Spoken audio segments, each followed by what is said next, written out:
What's up, everyone? If you're watching this, you are aware that in chapter 680 it was announced that Bleach is nearing its end. We just don't know how much longer thanks to that conveniently placed black smudge. Before I make a guesstimate at how many more chapters are left, I want to run through a few things that need addressing before we bid farewell to Bleach. The significance of Urahara saying, "I'm leaving everything to you, Kurosaki and Kuchiki." Ichigo completely failed in doing anything against Bach, so I'm wondering what Urahara sees in him and Rukia, who I assume he was referring to when saying Kuchiki. We definitely need to know the significance of this statement. The parts of the Soul King. We got to see the left and right hand and the heart. So this begs the question, are there any more parts? I mean, there's gotta be legs, and if so, who are they? And why did the heart and the left hand decide to join Bach? The war between Bach and the original Gotei 13 1,000 years ago. Will we ever get to see how this battle played out? Why didn't Yamamoto kill Bach back then, and how was he able to be sealed away? Why isn't Ishida affected by Oswalin? Bach said Ishida was the only one to survive his Oswalin 9 years ago, and it looks like he made it out again after it got Haschwalth and Gerard. So what exactly makes him so special?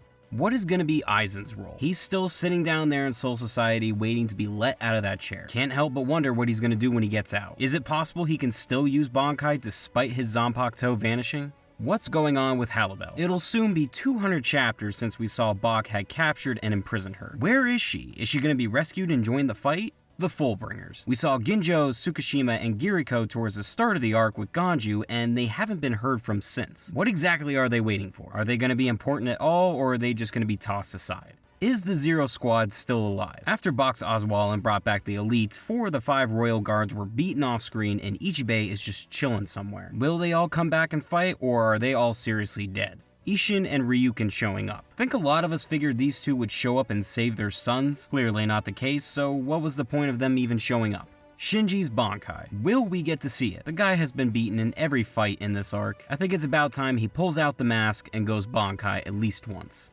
Is Ukitake alive? After he used Mimi Hagi-sama, he hasn't been seen since. I think a lot of us presume he's dead, but he needs to show off his Bankai and be in a decent fight since I can't say he's ever really had one. And finally, we need to know the whereabouts of multiple characters like Kensei, Rose, Hisagi, Rangiku, and a whole bunch of others that made it through the portal but haven't been seen since. If there's other questions I didn't mention that you think need answering, please leave a comment. These were just ones that stuck out to me. With all that said, I think there's going to be about 20 chapters left. Get Kubo to that 700 mark before the end of 2016. It's still sinking in for me that the end is drawing close, but I believe if Kubo executes the remaining chapters with care, we're in for a satisfying ending. As for who I think Ichigo will end up with, I hate to get into shipping wars, but I think it'll be